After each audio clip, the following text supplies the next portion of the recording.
शंकर जब से शहर आया था बहुत बदल गया था।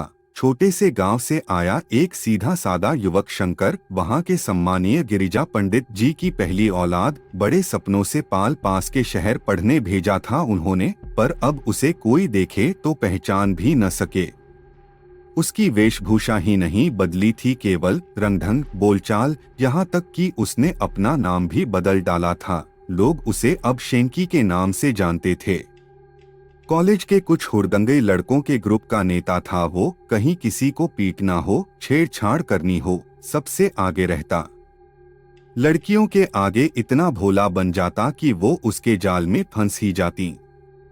अभी उनके बॉयज हॉस्टल के सामने गर्ल्स हॉस्टल में कोई लड़की आई थी, पिया नाम था उसका। उसके दोस्तों ने शेंकी को चुनौती दे रखी थी, इसे पटा के दिखा तो जाने। पहले पहल शेंकी ने ध्यान न दिया, फिर एक दिन उसने पिया की फोटो देखी। कितनी खूबसूरत लड़की थी, गोरा दूधिया रंग, कमर तक लहराते रेशमी सिल्की बाल, बड़े बड़े कजरारे नैन। वो अपलक उसे देखता ही रह गया।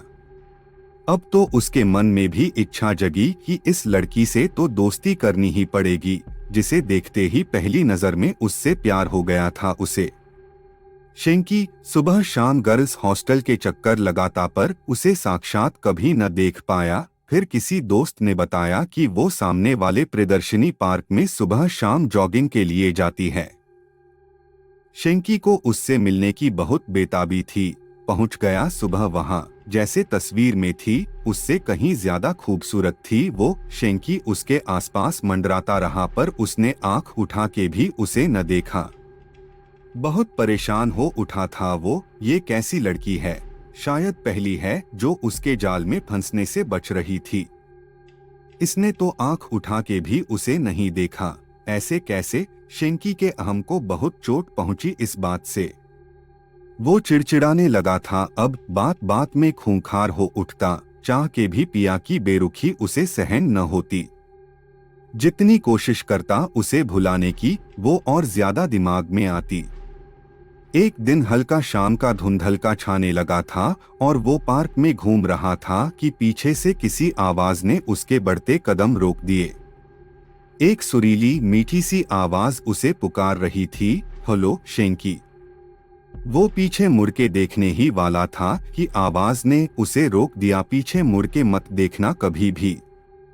मैं वही हूँ जिसको बहुत दिनों से तुम पाना चाह रहे थे। बेसाख्ता वो बोला, पिया हो तुम?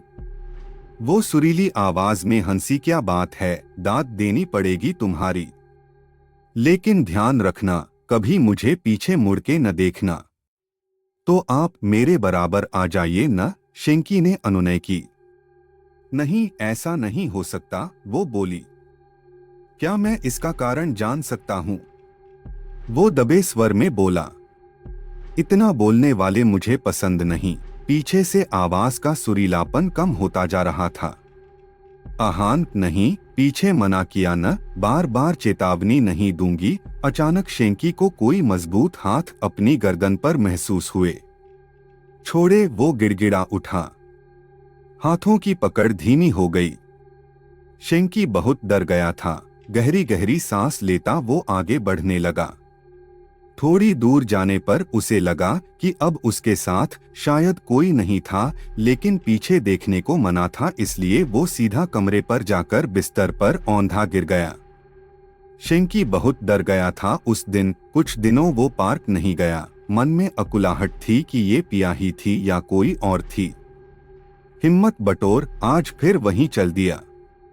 पार्क में आज पिया दिखाई नहीं दी थी। वो निराश भी था और रिलैक्स भी। चलो जान छुटी। अभी सोच ही रहा था कि पीछे से चिरपरिचित आवाज आई, आज बहुत दिन बाद आए। तबीयत ठीक है तुम्हारी? शाबाश, पीछे नहीं देखना, समझदार हो गए हो, वो बोली। बीमार था, शेंकी का पति आवाज में बोला। अरे डरो मत, मैं इतनी भी बुरी नहीं। चलो तुम्हें अपनी शक्ल दिखाती हूँ आज। अपनी नाक की सीध में चलते रहो, जब मैं कहूंगी तब रुक जाना बस। शेंकी यंत्रवत चलता रहा। सामने एक झील थी, वो आगे, आवाज पीछे। थोड़ी देर में झील के पानी में एक छवि उभरी, एक सुंदर लड़की की। वो पिया जैसी ही दिखती थी। शेंकी गौर से उसे देखता रहा। अचानक उसकी निगाह उसके पैरों तक पहुंची और वो चक्कर खा के गिरने को हुआ। उस लड़की के उल्टे पैर थे। तो क्या ये लड़की नहीं, चुड़ैल है कोई? है भगवान, ये मैं किसके चक्कर में पड़ गया? शेंकी पत्ते की तरह सिहर उठा। क्या सोच रहे हो शेंकी? वो हंसते हुए बोली। कुछ नहीं जी, वो हकलाया। अब लौट चलें।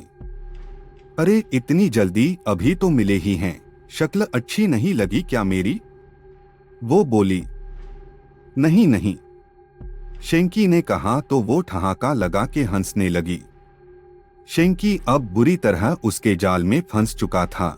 उसे समझ न आता कि क्या करे। बीमार, डरा हुआ रहने लगा हर वक्त। उसके दोस्त परेशान कि इसे क्या हो रहा है आजकल।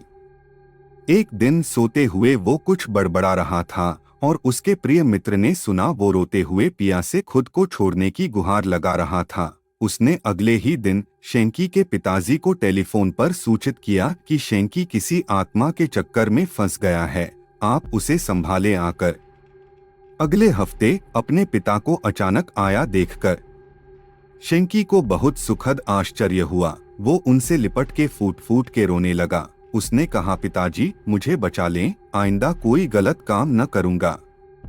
उसके पिता ने सारी बात सुनी, अपने मित्रों से इस बारे में परामर्श किया और शेंकी को सारी योजना समझाई। योजना अनुसार शेंकी सुबह जल्दी ही पार्क पहुंच गया।